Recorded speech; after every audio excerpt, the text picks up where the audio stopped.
Well, let's return to that top story this hour, that the latest drone attack reported in the Crimean Peninsula. In recent weeks, Russian military facilities in Crimea have increasingly come under attack from Ukrainian forces.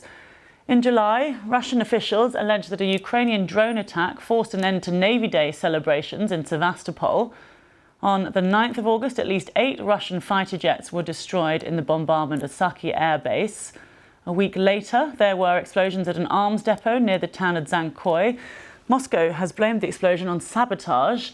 And yesterday, on Friday, officials in Crimea claimed a Ukrainian drone was shot down near a key military airfield. Well, we can go live to Kyiv now and join James Waterhouse, our correspondent there. And what can you tell us, James, about this latest attack? Well, we know what the pictures suggest. It's very difficult given how deep it is inside Russian-occupied territory. There's been verified footage which appears to show black smoke coming out of a building in Sevastopol, where authorities say the roof of the headquarters of the Black Sea Fleet headquarters was hit after a Ukrainian drone was shot down. But let's take a step away from that. This has been 11 days, which has seen Crimea destabilized in a way that few predicted. This is part of Ukrainian territory which Russia has occupied and controlled for 8 years. So much so, Russian tourists used it as a regular holiday destination. They stood there in their swimming trunks and bikinis and watched on as ammunition depots were engulfed in flames. So the Moscow-installed authorities there today are urging people to stay calm as the peninsula gets drawn into this conflict. And clearly Ukraine is using a new capability to strike further behind enemy lines. That said, it hasn't officially admitted responsibility, but it has taken great delight in the images we're seeing today. Obviously that's significant then, but what sort of impact is it having in general terms on Russia's forces in total? There is very little troop movement in the sense of how the front lines are moving. We've had weeks of Ukraine hinting at a sizable counter-offensive on the city of Kherson, one of the first cities to fall in this war further north from Crimea.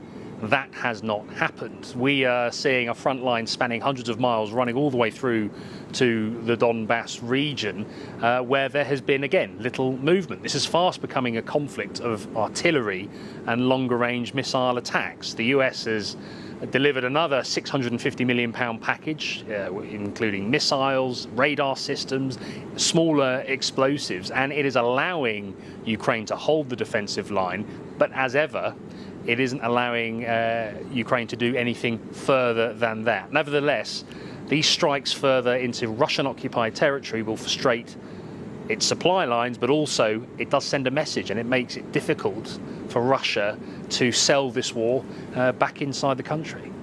Right, and just if I can ask you separately about what's going on at Zaporizhzhia, the nuclear plant. We've been hearing Russia talk about possibly allowing UN officials access to the site. This will be all about the details. So the Kremlin has announced that it will give United Nations inspectors the help needed to get access to the site. It's after a conversation between President Putin and Emmanuel Macron of France. And this is what Ukraine, the West, the United Nations has been calling for a while, along with the zone at the Zaporizhzhia nuclear power plant, Europe's largest, to be demilitarized, for Russia to effectively pull out and hand back control to Ukraine. Moscow has continually refused to do that, saying it would leave the area vulnerable. It's also accused Ukraine of staging provocations by shelling the site. Kyiv in turn accuses Russia of shelling the site themselves to send a message or create a false narrative about what the Ukrainians are apparently doing. So this is a breakthrough in what is an incredibly tense, nervous situation. What will the inspectors want to do? They'll want to check staff's capability to monitor the reactor, staff who have told the BBC that they're often kept at gunpoint.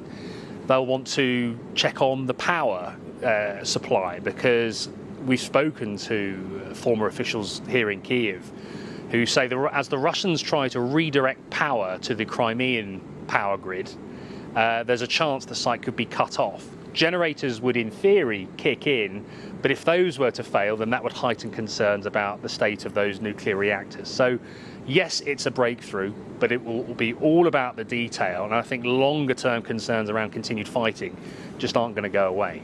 OK, thanks for now. James Waterhouse there for us live in Kyiv. Thank you.